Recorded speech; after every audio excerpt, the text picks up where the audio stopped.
Hi friends, నేను మీ సంధ్య.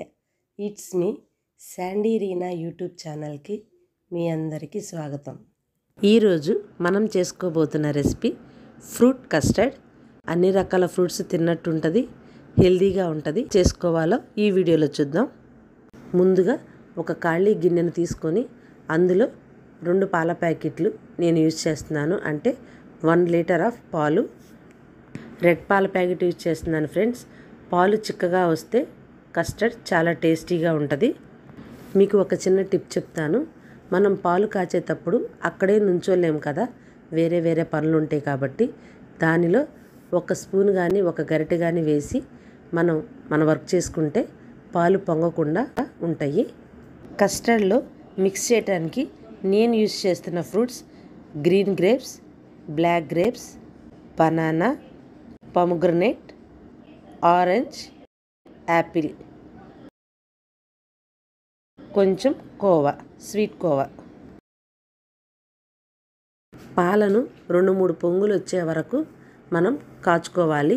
మధ్య మధ్యలో అప్పుడప్పుడు గరిటెతో తిప్పుతూ ఉండాలి, ఎందుకంటే పాలు ఊరికే అడుగంటుతాయి. కాబట్టి ఇలా మరుగుతున్న పాలల్లో 1 కప్పు షుగర్ యాడ్ చేసుకుంటున్నాను.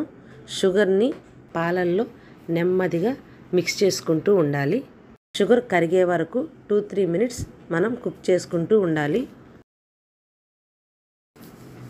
కస్టర్డ్ పౌడర్ ప్రిపేర్ చేసుకుందాం ఫ్రెండ్స్. కస్టర్డ్ పౌడర్ 2-3 ఫ్లేవర్స్ ఉంటాయి. స్ట్రాబెర్రీ అని, బటర్ స్కాచ్ అని, వెనిలా అని. నేనైతే వెనిలా తీసుకుంటున్నాను, టేస్ట్ చాలా బాగుంటుందని.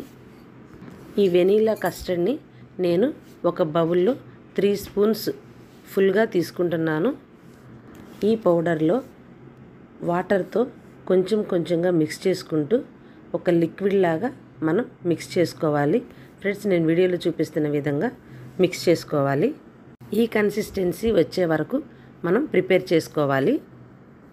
ఇలా ప్రిపేర్ చేసుకున్న కస్టర్డ్ లిక్విడ్ని మరుగుతున్న పాలల్లో గరిటెతో పాలను మిక్స్ చేస్తూ ఈ కస్టర్డ్ని యాడ్ చేసుకుంటూ ఉండాలి. ఈ కస్టర్డ్ పాలను మనము 3-4 మినిట్స్ కుక్ చేసుకుంటూ ఉండాలి.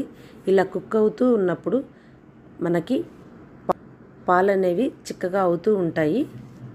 వీడియోలో చూపిస్తున్నాను కదా ఫ్రెండ్స్, ఈ విధంగా ప్రిపేర్ చేస్తున్నంతసేపు గరిటెతో మనం కలుపుతూనే ఉండాలి, ఎందుకంటే అడుగంటుతుంది కాబట్టి.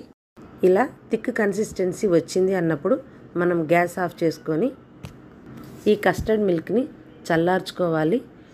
1-2 అవర్స్ మనం ఫ్రిడ్జ్లో ఉంచుకుంటే సరిపోతుంది. వేడిగా ఉన్నప్పుడు మనం ఫ్రూట్స్ కానీ ఏవి మిక్స్ చేయకూడదు ఫ్రెండ్స్. వీడియోలో చూపిస్తున్నాను కదా, ఈ కన్సిస్టెన్సీ వస్తే చాలు, ఎందుకంటే మనం ఫ్రిడ్జ్లో పెడితే ఇంకొంచెం థిక్గా అవుతుంది కాబట్టి. 2 అవర్స్ ఫ్రిడ్జ్లో ఉన్న కస్టర్డ్ బయట పెట్టుకోవాలి. ఒక్కసారి మొత్తం మిక్స్ చేసుకొని మనం రెడీ చేసి పెట్టుకున్న ఫ్రూట్స్ని ఒకదాని తర్వాత ఒకటి మనం యాడ్ చేసుకుంటూ మిక్స్ చేసుకుంటూ ఉండాలి. ఏ స్వీట్లోనైనా కొంచెం సాల్ట్ యాడ్ చేసుకుంటే ఆ టేస్ట్ ఇంకొంచెం రెట్టింపు అవుతుంది. ఫైనల్గా స్వీట్ కోవాను కూడా మనం యాడ్ చేసుకోవాలి.